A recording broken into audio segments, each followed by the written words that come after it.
introducción. Bueno, empezamos hablando un poco del sistema de archivos de Linux. Presentación de archivos.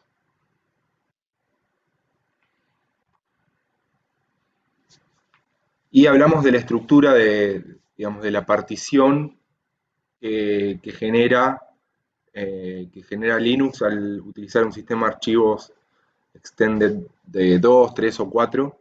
Más o menos esta es la estructura que mantiene, donde tengo un bloque de arranque al comienzo de la partición. Después lo que tengo es como una estructura de control de todo lo que es el espacio, del espacio libre, del espacio de inodos, digamos, todo lo que tengo acá en el superbloque. Esto es una estructura de control, digamos, de todas las áreas y de todos los bloques que voy a tener disponibles para mi partición. Y de la estructura de inodos, digamos, dijimos que los inodos eran como índices que lo que hacía el sistema de archivos era utilizarlos a medida que digamos, el usuario requería un archivo, le asignaba un inodo. Y la cantidad de inodos que yo disponía era fija al momento de crear la partición. Esto es como, a ver, un ejemplo es como tener un maple de huevos vacío, y a medida que voy, no sé, voy agarrando huevos, los voy poniendo en el maple. Esos nodos están disponibles ahí, esos huecos para apuntar a bloques de archivos están disponibles ahí, lo que, lo que me permite a mí, digamos, digamos apuntar a todo mi sistema de archivos, pero también me limita en el sentido de que voy a tener el tamaño fijo. Con respecto a esto no le di mucha importancia, después digamos, les dije que era un tamaño fijo de archivos, que era una cantidad muy enorme. Lo que les quería mostrar hoy, a ver si me puedo conectar. Me voy a conectar a una de las máquinas virtuales, y lo que les voy a mostrar es un dato por ahí un poquito más, porque el número se lo van a olvidar, y por ahí con esto lo van a tener un poquito más presente. Uno, cuando administra un servidor o una máquina con Linux, no le da importancia al número de inodos. Toda la práctica que hicimos la clase pasada es como para tener noción de que existen y de cómo trabaja el sistema de archivos, pero a uno mucho no hace una búsqueda, por ejemplo, de un archivo por número de inodos. Es medio extraño. Pero bueno, hay que saber que existen y cuál es la forma con la que se trabaja. Display esto, sí. En un momento va a arrancar. Bueno, mientras tanto podemos hablar de, bueno, tenemos el área de directorio root, que es el primer directorio que se genera. El directorio no del usuario root, sino que el barra del sistema operativo, digamos. Después tenemos todos los archivos y directorios, todo lo que es digamos, un bloque de información. Y lo que les decía también es que estas áreas, en realidad uno las ve así dibujadas y dice, bueno, tengo todo un sector en mi partición que está el superbloque, y todo otro sector de inodos, y todo el otro sector de directorios y de archivos. Por ahí esto no es tan así, sino que en los sistemas de archivos lo que hay es un superbloque y un área de inodos por cada una de los cilindros del disco. Entonces, uno sabe qué inodos están disponibles en ese cilindro. Es mucho más eficiente trabajarlo así, y puedo disponer a mi archivo en un mismo cilindro.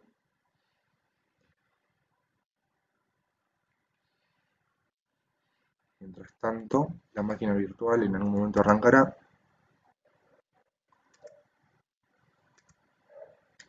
Bueno, le está costando bastante.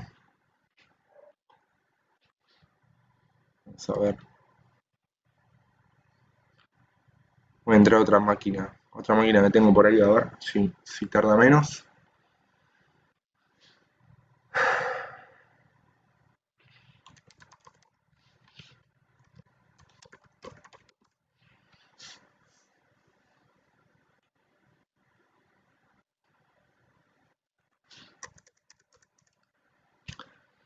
No quiere arrancar, está de paro la máquina.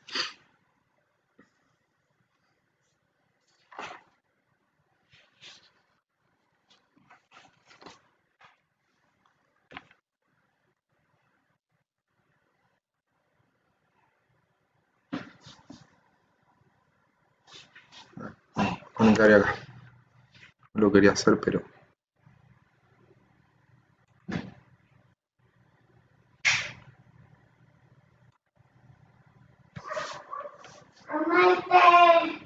déjalo ahí, Jazmín, después lo agarro.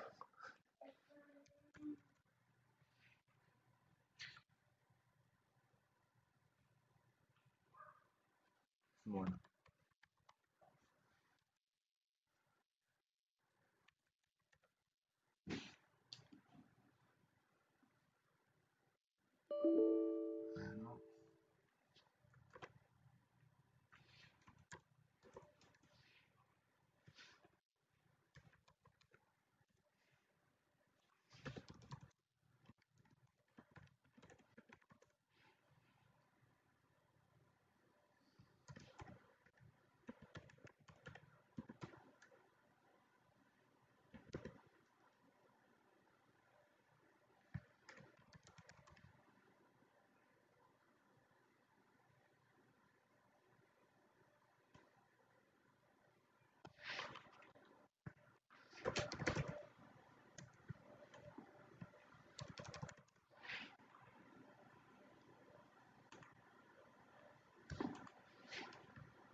otra F.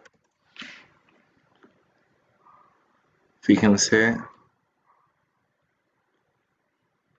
este dato, ¿no?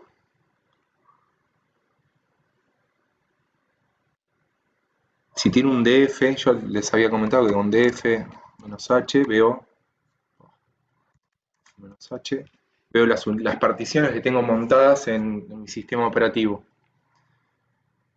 Pero si tiene un DF menos I, les va a decir el porcentaje de inodos que tengo utilizados y que tengo libres. Esta es la cantidad de inodos total que puedo disponer en este sistema de archivos, en el barra. Y bueno, en el barra U02, que es otro directorio que está montado. Esto estaría montado en cada una de estas particiones.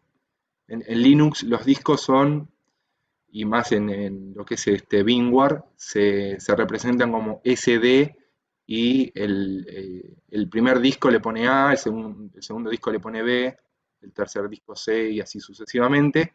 Y después a cada uno de los discos, cuando se genera una nueva partición, los numera. Entonces, el primer disco es el SDA1, la partición 1. Este es el disco 1, partición 2, y eh, el disco A, partición 3. Sería así. Lo que tenemos que ver acá es que solo estoy utilizando el 1% de la cantidad de inodos que tengo disponibles. O sea, un dato como para que tengan, y esta es la cantidad máxima que puedo generar de archivos. 640 millones, no, 64 millones de archivos. Son bastantes. Y fíjense que llego a un 1%, prácticamente no es nada. Déjenme que hago algo, antes de que me olvide.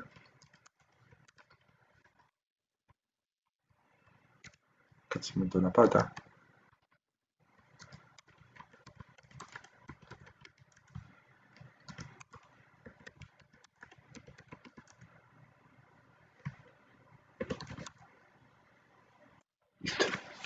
Bueno, eso es como dato que no les mostré la semana pasada. Le dije que era un número muy grande, pero no le dije qué número era. Y va a depender del sistema de archivos que se monte. Se me deja tomar el control. Bueno, hablamos de las estructuras, acá me lo pasé. Las estructuras que tenemos en disco para todo lo que es la administración del sistema de archivos, o sea, para que el sistema operativo pueda manejar el sistema de archivos. Y hablamos de todas también las estructuras que tengo en memoria para el manejo de archivos. Vimos un par de ejemplos, esto lo hablamos también la semana pasada, hablamos de partición de arranque, esto lo hablamos ya 2 veces, que en Linux se montaban en pads o en directorios, en cambio en Windows lo teníamos montado en unidades que los montaba automáticamente el sistema operativo. Hablamos de, bueno, implementación de directorio, esto era cómo buscaba dentro de un directorio el sistema de archivos para buscar un archivo dentro de la lista de directorios. Una de las opciones era una búsqueda lineal, otra de las opciones era una tabla de hash y otra era el árbol B que habíamos mencionado. Hablamos bastante de asignación continua, enlazada e indexada. Bueno, eh, hablamos de las ventajas y las desventajas que tenía cada uno de los métodos de asignación. Estoy haciendo un repaso así general. Si tienen alguna duda del tema me dicen, me frenan y sigo, hablamos de ese tema y después sigo con el resto. Esto es como para entrar un poquito en todo lo que vimos. Este era el ejemplo de asignación continua. Eh, Dimos ejemplos de estos sistemas. Estos eran los primeros sistemas operativos que traían un sistema de archivos de asignación continua o algunos sistemas de archivos donde no necesito más que asignar de forma continua y nada más. El ejemplo que dimos fue una cinta de backup, una de las cintas que les mostré la otra vez. La asignación es contigua ahí en la cinta. Están bombardeando.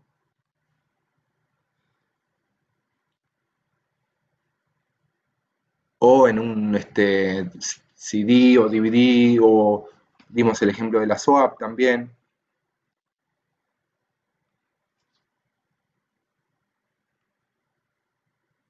Voy a desconectar de acá.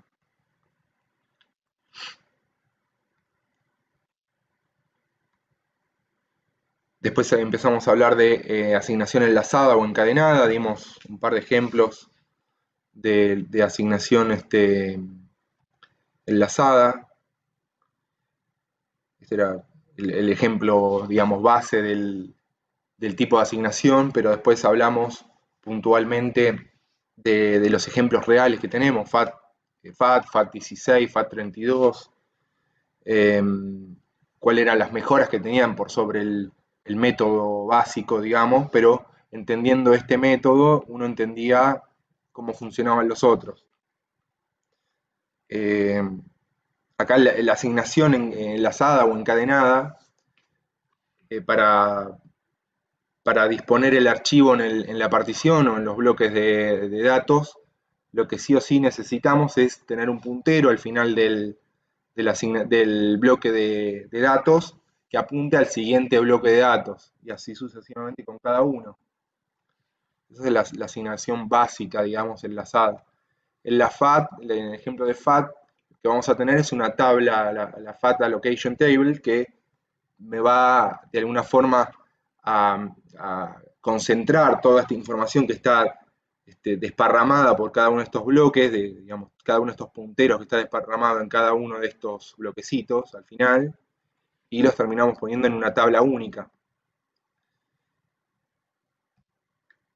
Y vimos el ejemplo donde aplicábamos FAT32 a un archivo. Creo que quedó claro. Dijimos que si se rompía, digamos, si se rompía uno de estos bloques del archivo, perdíamos todos los bloques sucesivos, y que si se rompía la FAT Allocation Table en un sistema de archivos con FAT, perdíamos el sistema de archivos en general.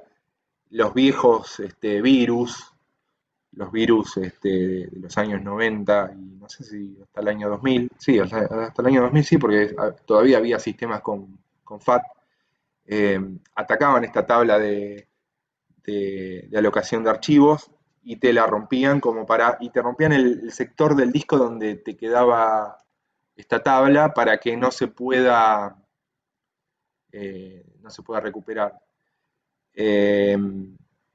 Podías hacer backup, lo que pasa es que el disco lo que hacía, cuando vos disponías de una partición, siempre te la ubicaba en los mismos sectores, y si esos sectores estaban dañados, si estaba roto físicamente de alguna forma el disco en esos sectores, no lo podías recuperar de ninguna forma. ¿Qué más? Eso es como dato de color. Les iba a mencionar algo más, que en un sistema de este tipo, digamos, cada vez que yo quiero leer un dato, tengo que leer un dato del disco.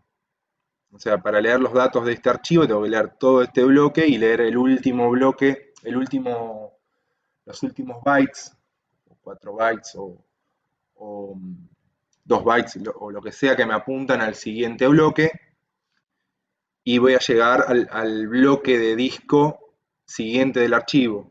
En cambio, en un sistema que tengo una FAT, lo que hago es cargar esta FAT. Lo primero que hago es cargar toda la tabla de FAT o la mayor parte de la tabla de FAT en memoria, y lo que hago es leer la FAT de memoria y después ir y ubicarme en el disco. O sea, también estoy ganando en performance de lectura y de escritura a la hora de utilizar FAT32 o FAT16.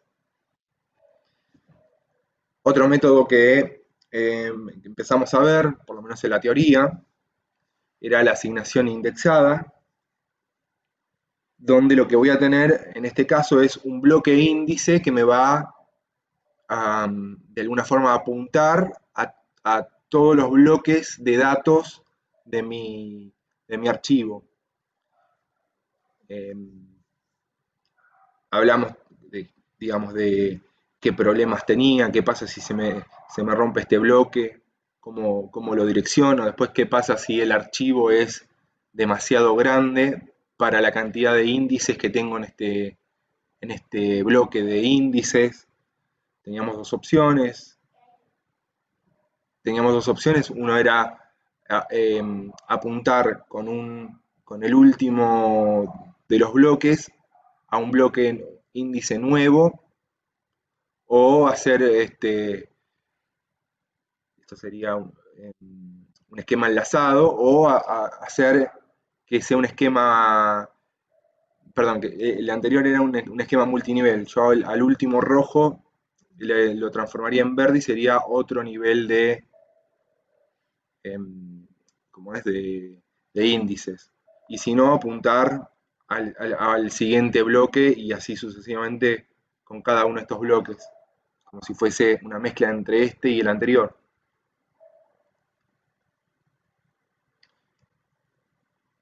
Y un esquema compartido, que básicamente es lo que vamos a ver ahora. Esperen que voy a tomar un poquito de agua y vuelvo.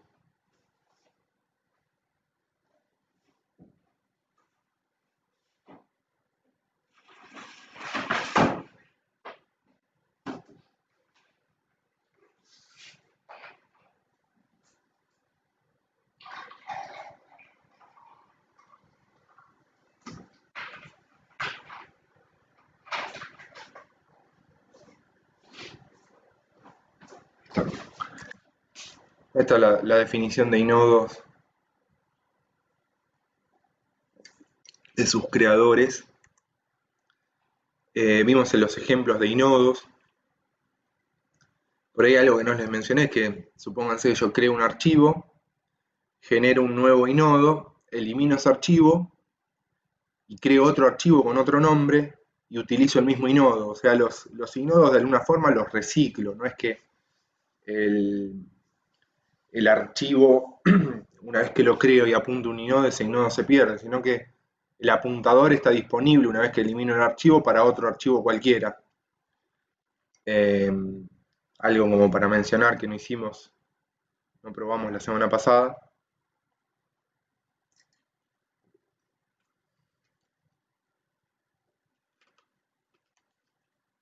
Vimos el ejemplo de, habíamos hablado de que los inodos podían ser tres tipos de archivos, de alguna forma, para definirlos de alguna forma, podían apuntar a archivos tipo directorios, o archivos tipo soft link o links simbólicos o accesos directos, como lo quieran llamar. Entonces, vimos el ejemplo de un enlace, un hard link, donde dos nombres distintos de archivos, dos archivos que se llaman de distinta forma, apuntan al mismo inodo, de forma tal de que podría utilizar cualquiera de los nombres y en cualquier path que tenga en el sistema de archivos para modificar el contenido de ese inodo.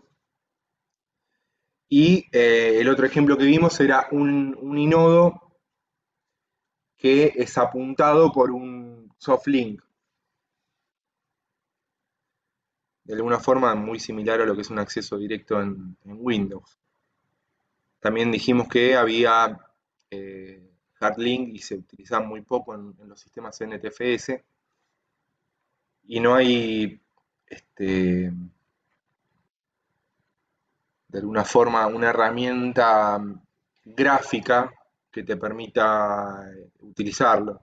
Y, digamos, el mismo sistema operativo no te lo permite gráficamente, habría que hacerlo a través de la consola de PowerShell de Windows o desde un CMD. Y llegamos a este grafiquito y dije, bueno, esto es demasiado ya eran las 12 y pico, para asimilarlo después de 3 horas de escuchar mi somnolienta voz y, digamos, cansante voz. Así que lo pateamos para hoy. Entonces, cuando hablamos de inodo, hablamos de índice. Pero el inodo en realidad, aparte de ser un índice, Linux lo que hace es asociarlo a todo lo que todo lo que es y son los metadatos del archivo, tipo de archivo, modo de acceso, fecha del último acceso, tamaño, modificación. Esto sería user ID, o sea, el dueño del archivo y el grupo al que pertenece el archivo. ¿Se acuerdan que tenía el usuario, el grupo y el universo? Bueno, esta información la tengo dentro del inodo del archivo. Y después lo que voy a tener, ahora sí, o sea, de acá para arriba tengo todo lo que es metadatos del archivo, metadatos del sistema operativo, digamos. Y lo que voy a tener son apuntadores. ¿Qué tipo de apuntadores voy a tener?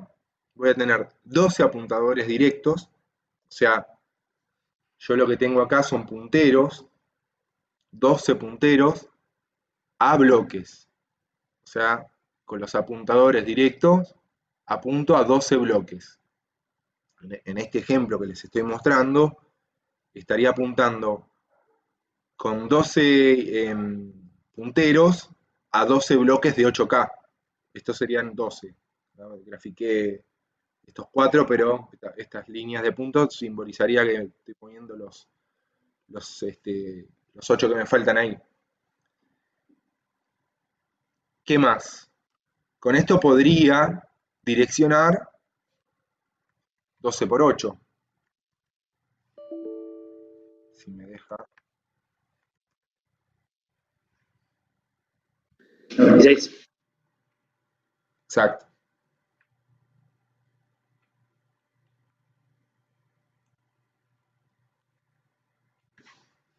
sea, 12 por 8, 96. Hasta ahí vamos bien. Si son de 4K, podría apuntar a 48, a 48K. Podría generar un archivo de 48K con estos apuntadores directos. Lo que voy a tener ahora, adicionalmente, porque digamos, me quedo muy corto si quiero direccionar solo archivos de 96K, lo que voy a tener son punteros indirectos. ¿Se acuerdan que dijimos que podía tener, cuando el archivo se, cuando la cantidad de punteros se completaba, tengo una cantidad de punteros, se completaba, podía tener otro bloque de punteros que me apunta a otra cantidad de bloques de datos. Entonces, básicamente lo que voy a tener ahí con estos punteros simples, indirectos, son 2048 punteros indirectos. ¿Por qué 2048? Porque lo que tendría acá serían 4096 por 2, esto sería 8192 cada bloque, estos 8K, serían estos 8192, y lo tendría que dividir por el tamaño del puntero. Un puntero de 32 bits dividido 4, tengo 2048. O sea, esto como que lo estoy dividiendo a todo el bloque en 2048 punteros. ¿Qué pasa acá? Ah, tomá, dame la otra. Aparte de tomarse 8 tazas por día, tengo dos tablets iguales que hacen de backup. Entonces se va consumiendo una tablet, la niña, se le acaba la batería y después le doy la segunda y a medida así llega un punto donde ya no tengo más tablet con batería, porque ponele, ahora la que le estoy pasando tiene 70%.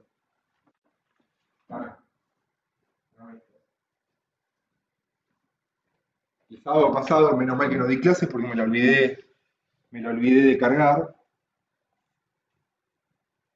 y se la consume, en 2 horas se la consume, ahí está, depende de si lo escucha a todo volumen o tranqui. Así que bueno, lo que voy a tener acá son 2048 punteros indirectos. Esto va a estar dividido en 2048 punteritos, que lo que me van a hacer es apuntar a 2048, o sea, cada uno de estos punteros son de 4 bytes, me van a apuntar a 2048, perdón, me pasé de cosas, acá sería 2048 punteros, ya me fui para el otro.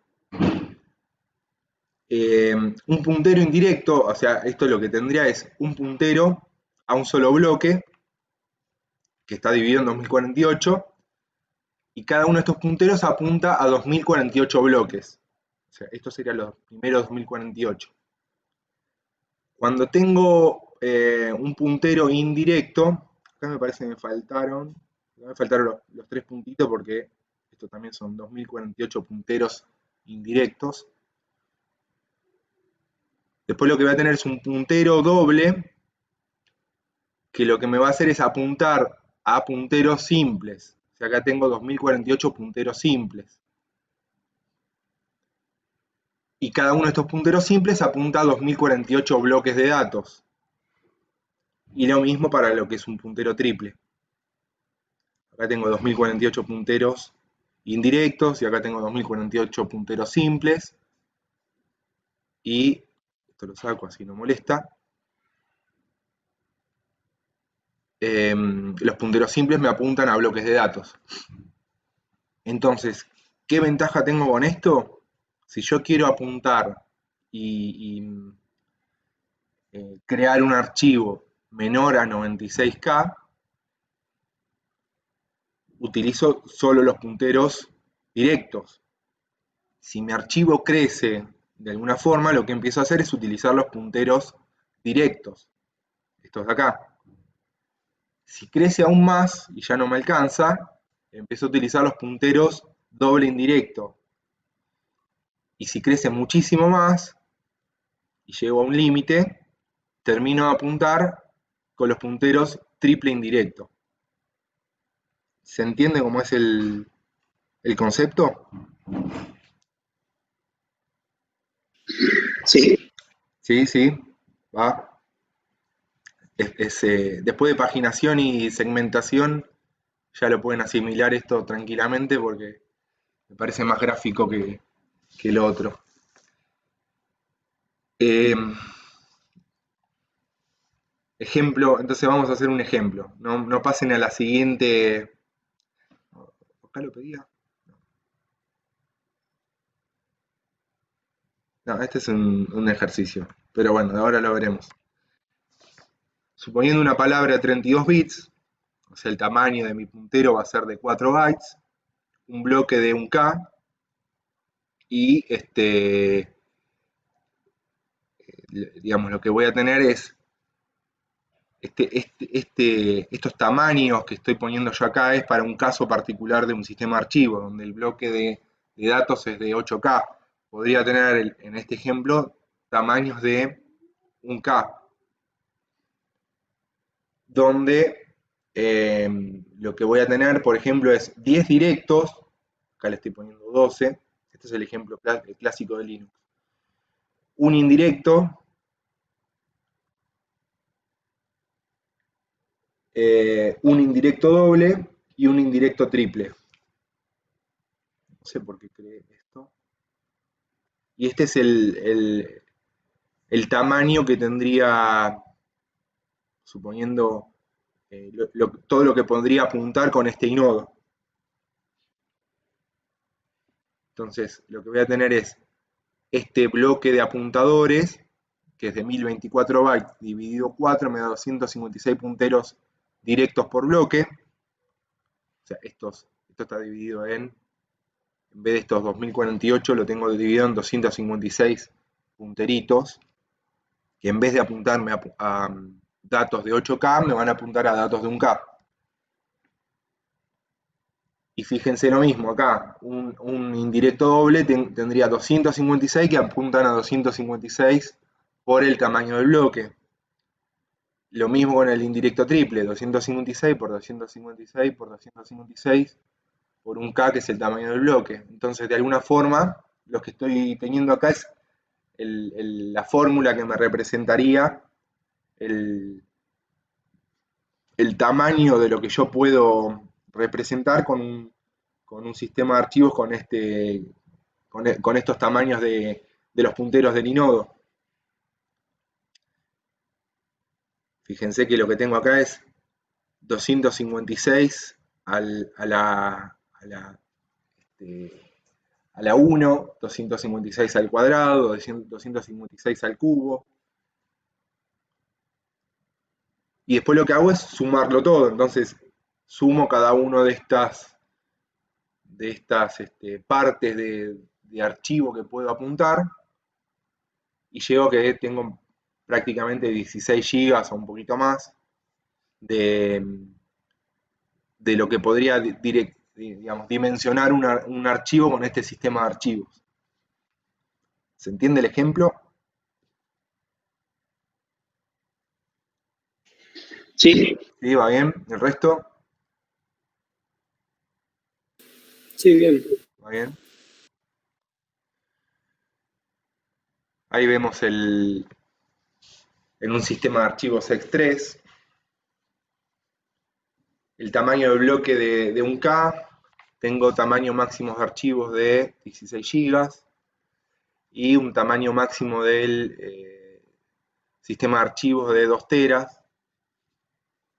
O sea, esto es lo que, digamos, la partición que puedo hacer de máximo tamaño es de 2 teras.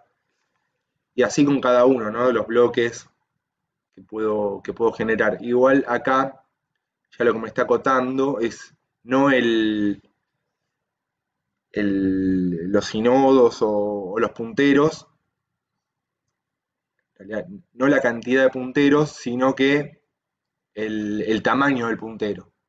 Ya lo que me está restringiendo es eso ahí. Fíjense que acá se, se plancha el tamaño máximo de archivos. Tengo otros límites aparte de los punteros que tenía antes. Este se los dejo como para que lo hagan. Si quieren lo hacemos ahora. Es más, sin utilizar esta fórmula, traten de hacerlo. Tómense 5 minutos y lo hacemos. Así no me escuchan a mí y alguno después me lo va a explicar, a ver cómo lo hizo. Teniendo en cuenta esto, ¿no? Este de acá. Haciendo este cálculo, pero para este caso. O sea, se tiene un archivo cuyo inodo tiene asignados 5 punteros directos, 2 punteros indirectos y un puntero doble indirecto. Los bloques de disco son de 2K y los punteros son de 32 bits. Les doy 5 minutos, así lo tratan de hacer y vemos a ver cómo sale.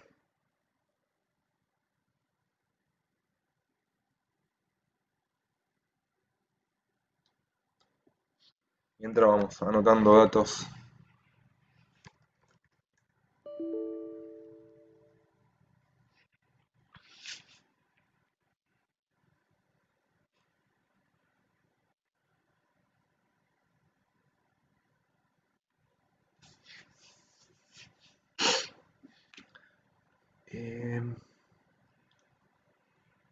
Hoy me pasaron un... ¿Quién fue? Emiliano. Emiliano, me pasaste un drive de los TPs. No lo pude ni ver. Estuve de acá para allá todo el día, así que no... No importa, profe. Se lo pasé para que lo tenga por las dudas cuando Sí, lo pueda ver. Yo, total, hasta el fin de semana no puedo hacer nada. Es más, hasta el domingo de la tarde probablemente no puedo hacer nada, así que con bueno. tiempo no hay drama. Después, si queda tiempo, le hago alguna pregunta hoy. Ni me lo pude bajar, así te lo digo. Ni me lo pude bajar. Vi que me mandaste y después me puse... Nosotros tenemos 3 aplicaciones, o en realidad 4 aplicaciones en las autopistas que son principales. Hoy se cayeron 2. Y el correo electrónico, que es algo secundario, también se cayó 3.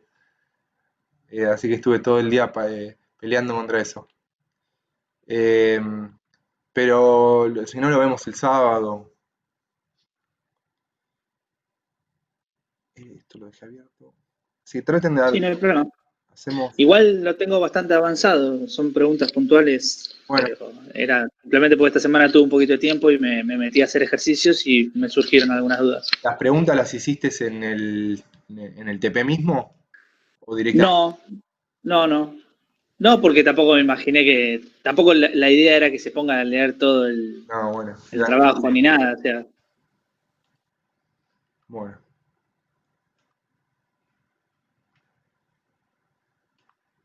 Vamos a abrir un Word. No, esto no es un Word. Ay,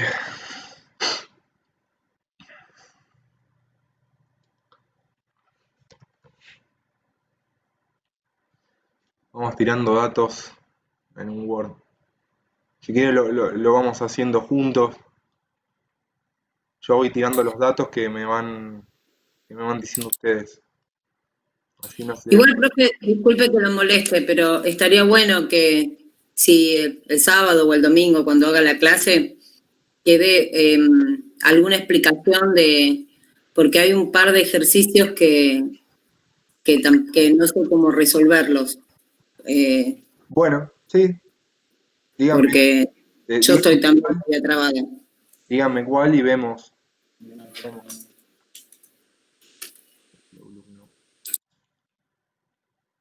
Si quiero abrir el Office, el Word. Tendría que matar esto si no lo voy a usar.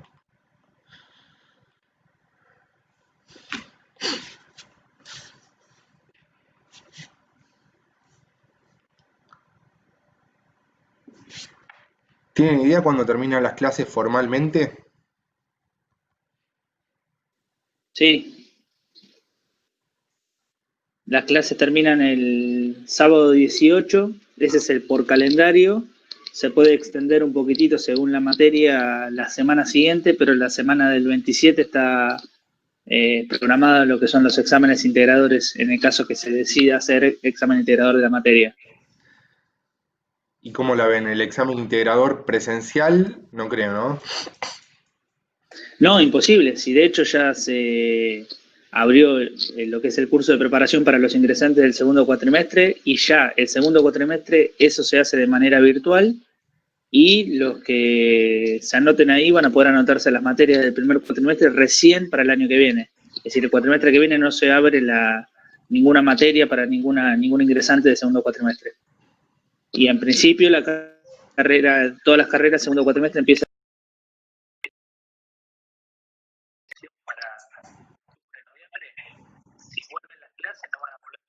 las clases normales. Yo supongo que ahí habilitarán todo lo que son los exámenes finales que quedaron pendientes de las carreras más avanzadas. Y hay un montón que están al límite de recibirse y están suspendidos los exámenes. Supongo que esos tendrán prioridad. Sí, así que me parece que va a ser entonces remoto. Vamos a tener que hacer algo. Yo estuve tomando exámenes en informática en la Universidad de Moreno, pero digamos, eran exámenes, eran tipo una guía de ejercicios que se la dimos para rendir en 5 días, ponele, y nos tendrían que entregar todo completo para como tener, ni siquiera, aparte ni siquiera eran eh, aprobatorias, era como para ver en qué estado se encontraban. Nosotros lo que hicimos es, bueno, tomar los mejores conceptos de cada uno, según lo que entregaba, y eso lo íbamos a tener en cuenta a la hora del integrador, que teóricamente también es presencial, que no creo que sea, y con eso le poníamos una nota. No sé cómo les voy a tomar a ustedes, me parece que lo mejor que podemos hacer es, si llega a ser así remoto, es como hacemos en la clase. Lo único que en este caso me van a tener que habilitar la cámara a ustedes y los voy a tener que estar viendo a ver qué es lo que hacen. Medio policía la cosa, pero como para tener algo. Porque no les puedo dar tampoco un ejercicio para que lo resuelvan en 3 horas se lo pasan entre ustedes, puede pasar cualquier cosa. Es como que no, la verdad no sabría cómo tomarlo sin que nadie saque provecho de nada. Lo que mejor se me ocurre, y aparte, eh, voy a cortar un cachito esto y sigo con otro.